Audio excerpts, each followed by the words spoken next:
Guys, it's that time of the week again. Welcome back to another episode from the Fantasy Kickabout and our FPL segment, Wildcard Wednesday.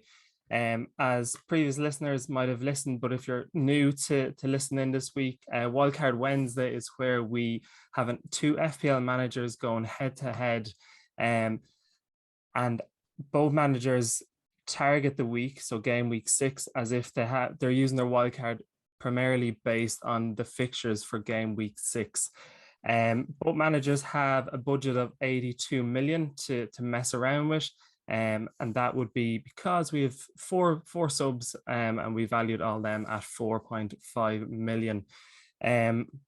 So just before we introduce our guests, just a quick jump back to kind of last week's one, where we had Shane Pollard on last week, who scored 54 points, and myself, I scored 65 points. So eventually getting a win in the bag.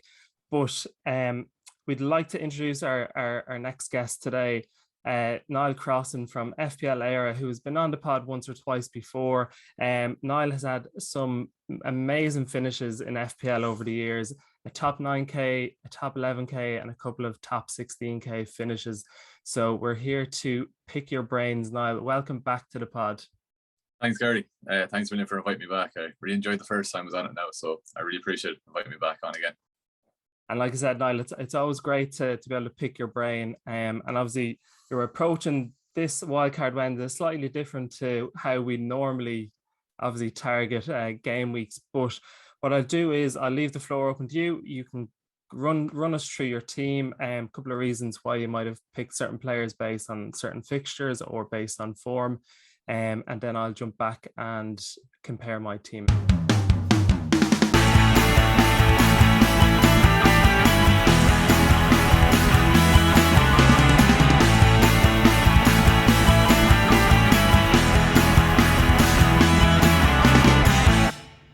Pressure's on, so Gary, I need to beat you this week. But we'll fly into so yeah. Basically, in goals, I've gone with a 4.6 option, Sanchez. Annoying enough, I don't know if you doubled it Brighton or if you'd won defence for them at the weekend, but I think Leicester had a 0.2 expected goal rate until Vardy got that in, so it was very annoying having Sanchez and Duffy. But I've gone for them against Palace. Palace looked fairly threatening against Liverpool, but that Monday night fixture, I needed the money up top elsewhere, so we've gone for Sanchez and goals, and then got on to the back. Then Semedo. I know Wolves are fairly shocking at the weekend, losing the Brentford. Right, it was very disappointing for a lot of people who are wildcarding, bringing in Wolves assets, especially people doubling up on them. But Semedo there, he's a nice option at 4.9. He's getting high up into the box. I've seen anyway against Brentford at the weekend. He was getting up there, but hopefully enough now Wolves might turn back at the weekend. Now they've Southampton away. Southampton got a point against City, but they're very hot and cold, I think, at the moment. But Semedo's a good shout, even if he doesn't get a clean sheet, he'll get hopefully he might get an attack in return for me. Then I've gone two fairly reliable lads there, Shaw and Trent. Hopefully Trent, he missed out the weekend with an illness, but he should be back. There's word on Twitter, word across Instagram, he should be back for the weekend. But home fixture for United against Villa. Shaw again, United, we haven't kept too many clean sheets this season. I think it's only one, but an attacker return there, I'll be happy enough with that. And Trent as well, away to Brentford. I think Liverpool have only conceded one goal all season, so Trent definitely gets a nod there. Yeah, so Sanchez, Semedo, Shaw, and Trent finish up my back line there. Then on to the midfield. Then fella there, he had a great game there the weekend. Star, I know he won't be playing Norwich every weekend. Annoyingly enough, I went for Rafinha over him at the weekend, but at least Rafinha ended up getting a goal as well. But so Sarah's Newcastle at home. Watford been looking good since the start of the year now. The few games have been iffy, but especially he looked very well against Villa the first game of the season. So I've gone for him. He's a cheap option. He rose last night, so 6.1 for Sarah. Moving on then, I know Rafinha, I just spoke about him there, brought him in last week. He was lucky enough to get that goal now, only for that good kind of movement from Rodrigo, kind of fool Newcastle's keeper. But he's got a hip injury at the moment, but I'm going to take a chance on him. Hopefully he'll get the nod at the weekend, because I can see that Leeds West Ham game. It's going to be a lot of attacking focus in that game now. So we'll get on. We'll get further on later. Who have gone with up top, but I can see goals in that Leeds West Ham game. So I've gone for Rafinha in midfield, 6.5 option, and then another cheap option then was the Mary Gray. He's a fella. I'll be hoping he won't be doing well just in other fantasy terms regarding my own team, but for this wildcard Wednesday, fixture at Norwich at home. Everything he shoots seems to turn into goals now. He's got a rest tonight now in the cup, so he'd be raring to go against Norwich the weekend. So if I can't have him in my own team, at least I can throw him in for the wildcard Wednesday. And then we finish off with them with the midfield slot. Then we've Salah. Just he's essential at the moment now. I'm amazed to see some teams at the moment now still don't have Salah in their team. They're thinking Jota can cover them, but no, I've gone with Salah. I think three double-digit hauls this season. He's only blanked once, so he definitely gets a nod there. Then we've gone with Jimenez up top, so he's an annoying lad now, Jimenez. I have him in my team now. I'm just putting him in with the basis that surely Wolves turn this around at the weekend now, and hoping now he can get one. And he hasn't been seeing himself now this season. He was poor enough again at the weekend, but we'll see where he gets on. I think he was 7.5 option, so cheap again. We've gone for a cheap enough team all throughout. And then Ronaldo up top. Who else but Ronaldo with the Portugal jersey on? Just ever since he's gone to United, he's turned us around. Every attack is going through Ronaldo. He's at 10 shots, 7 on target the last 2 games, 3 goals. Villa at home, so it's between him and Salah for the captaincy. But we'll get on to that later. And then we've gone for Antonio. He got the rest during the weekend with his suspension, so he'd be raring to go there.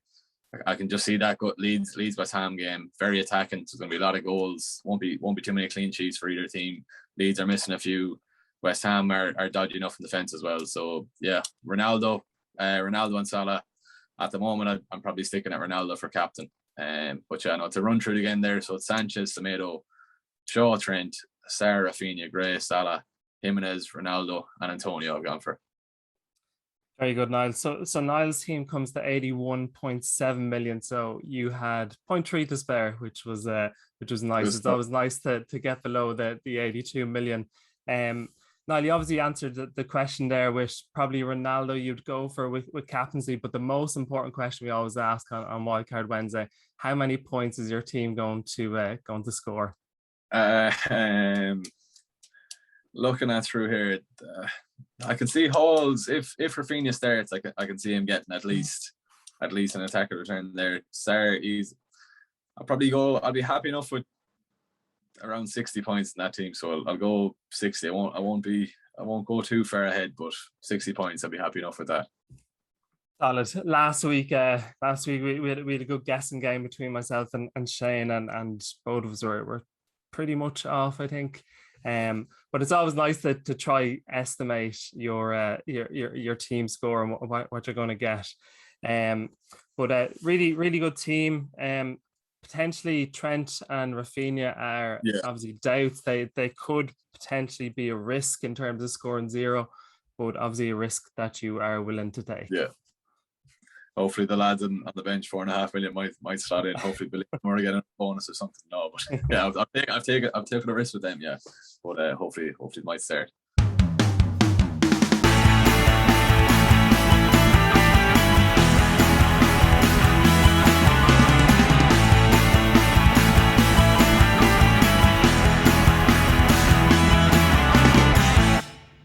I will get on to my team here. So again, I'm going to quickly go through it.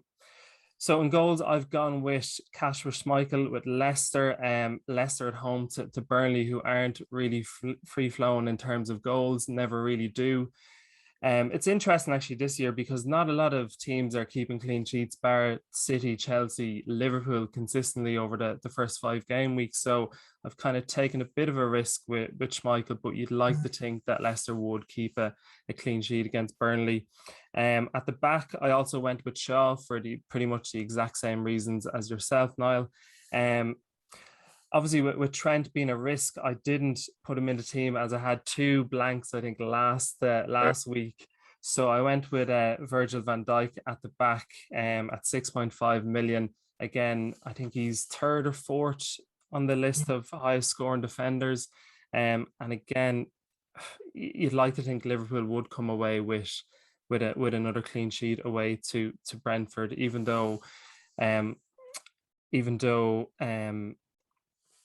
Brentford have been, I suppose Brentford have been kind of conceding less shots inside the box. So I think people are trying to pinpoint this as a 0-0 draw, but I definitely can see Liverpool getting a win and hopefully keeping a clean sheet.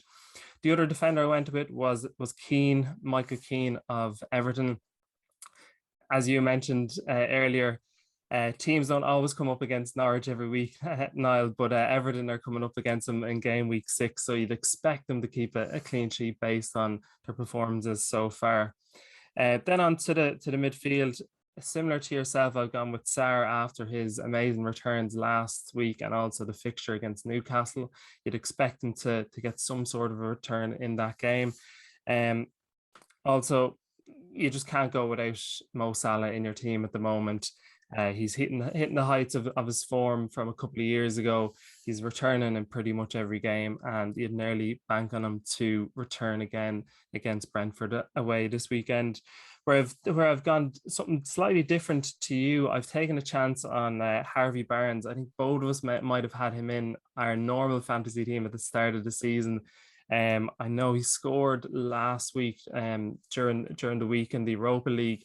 So I'm hoping that he'll kickstart his season in the Premier League with a goal this weekend against Burnley.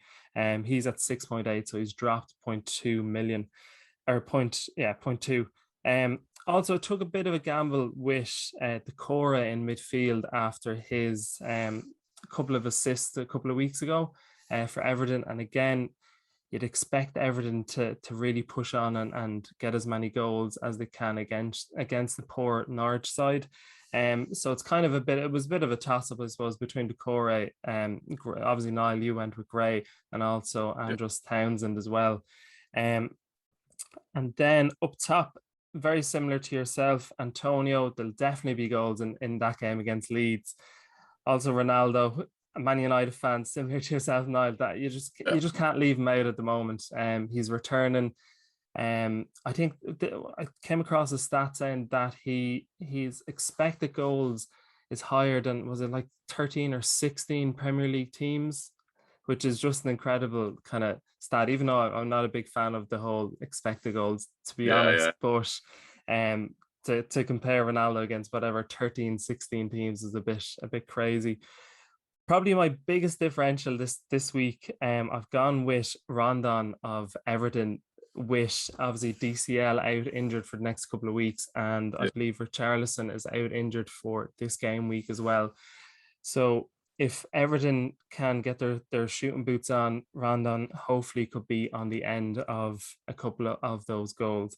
So my team came to the value of 79.9 million. So a little bit to mess around with, but I'm going to obviously ask myself the same question: how many points will I score this week? You went with 60. I'm going to call it 63 with Cristiano Ronaldo as captain with his home fixture against Aston Villa. So it'd be interesting, Niall, to see how our teams get on, and hopefully if any of the listeners obviously are listening, that they may pick up on one or two of our selections as a differential for the upcoming game week.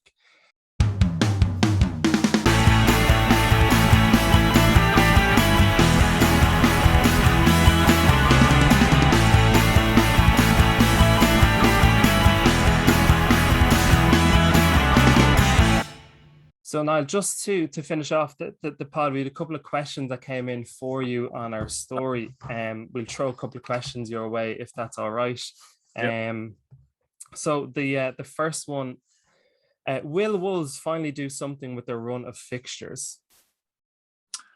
I'm hoping so. Jeez, it was. I was expecting a lot more than now at Brentford the weekend. I was on a bus journey to Dublin, and I thought that had set the day off. I seen at least a Wolves clean sheet and then a Jimenez return, but I don't know. Just they weren't themselves at the weekend. Marcel, he got 2 assists in what was it, 2 weeks ago. I'm surprised he wasn't taken off at half time. I don't know what he was doing for the penalty, dragging down Tony. I need a few few passes that were leading them astray, and then Brentford were just counter-attacking on that. But who did I have? They've Southampton up next. They've a grand fixture run till game week 11. Newcastle after. Villa away then. I'm hoping so. You know, I kind of put my wildcard looking towards those kind of assets. I think if Jimenez gets one, it'll hopefully set him off then. They've a few looking at the fixtures there. They've a few fixtures that shout at least a clean sheet if you're looking at them before the Brentford game. I'm just going to hope that the Brentford game was a once-off. Maybe Brentford just outpowered them on the counter attacks and that with the wing backs kind of missing out there. But yeah, I'm hoping, Gary, up until game week 11, hopefully we'll see at least 3 clean sheets. Hopefully. Yeah, and obviously you were saying you've a few lads, a few Wolves players that you brought in during your wild card. So hopefully a few returns for you over the next couple of weeks. Keep the fade, anyways. Yeah. Speaking of a wild card, another question came in. Would you wild card for game week 6 or would you wait for game week 7, 8? I think is it game week 7 is end, and then the international break is right after that. Then just looking at it here, yeah. If you can hold it until game week 8, so if you can get your at least one Chelsea defender in for game week 7, and then if you can hold it past the for game week 8, so you can kind of tinker around with the price rises over the international break. Try and hold it for game week 8 if you can. But as I said, you know, there's no right or wrong time of when you can wildcard. If your team needs it, it needs it. So if you want to kind of attack those fixtures in game week 7, Liverpool have City. So if you wanted to kind of hop off Trent, but I don't think that'd be the right option. A lot of people I think there's over 1 million transfers out for Trent this week, even though he was only ill. So they're going to be kicking themselves this weekend now when they see hopefully that he's back. But yeah, no, if you can hold it for game week 8, try and catch a few price changes over the international break, hold it for then. But as long as you're looking at, even if you're wildcarding game week 7, as long as you've at least two Chelsea defenders, two Chelsea players, one defender at least, and yeah, it really depends how you play the game. If you want to kind of attack price changes on that, go for game week 8. But as long as you've got the Chelsea cover over both weeks, it doesn't really matter what week you go for. Yeah, no, that's a really, really good advice, especially about the international break and where price changes can occur, and also players come back injured potentially with COVID as well. So it's still thereabouts to mess up an FPL game week. You obviously mentioned Trent Alexander-Arnold, obviously in your team. One of the questions was, why has he been transferred out by so many managers? Like obviously based on his illness, but do you think it's managers just panicking and to see obviously the little warning sign beside him that he's potentially going to be out, that they just panic?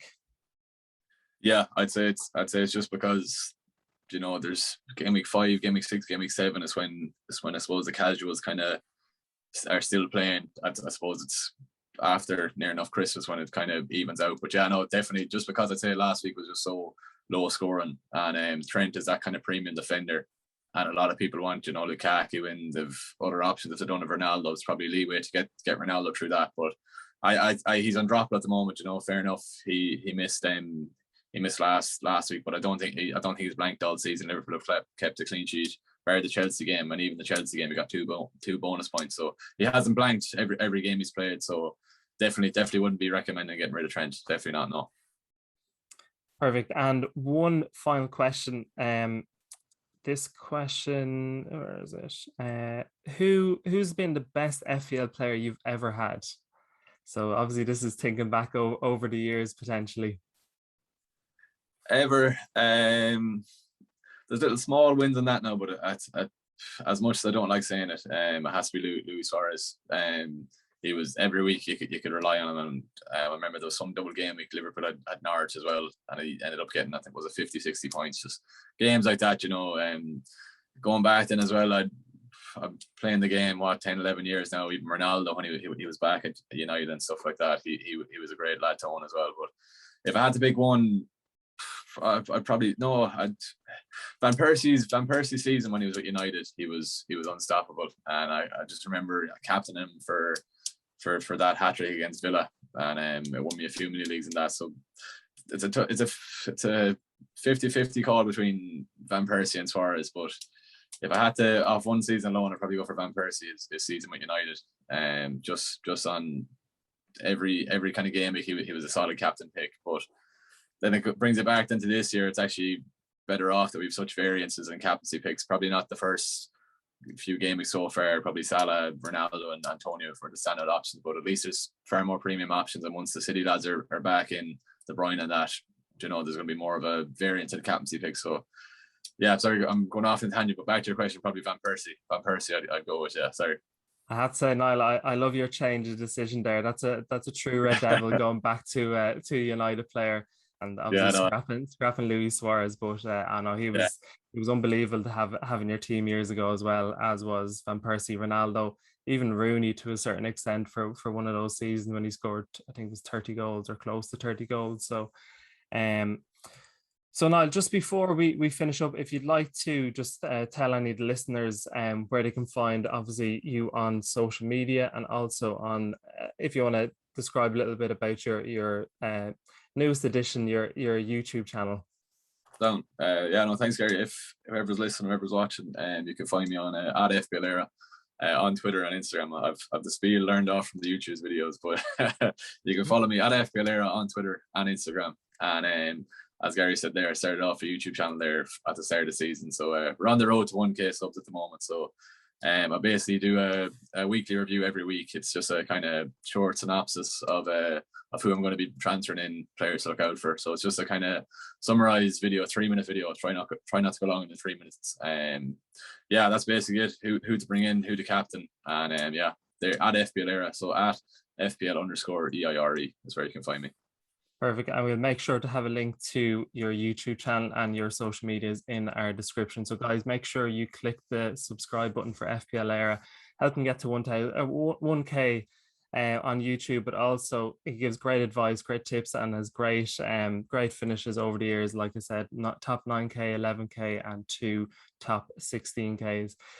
Niall, thank you so much for joining us on Wildcard Wednesday. I hope you enjoyed it. Something a little bit different, had you thinking a little bit different throughout the day as well. So again, we'll try to get you on again throughout the season. And as we always say, may the best manager win. Thanks, Gary. Thanks a million. Looking forward to catching up during the weekend, see where we get on. But thanks, Gary.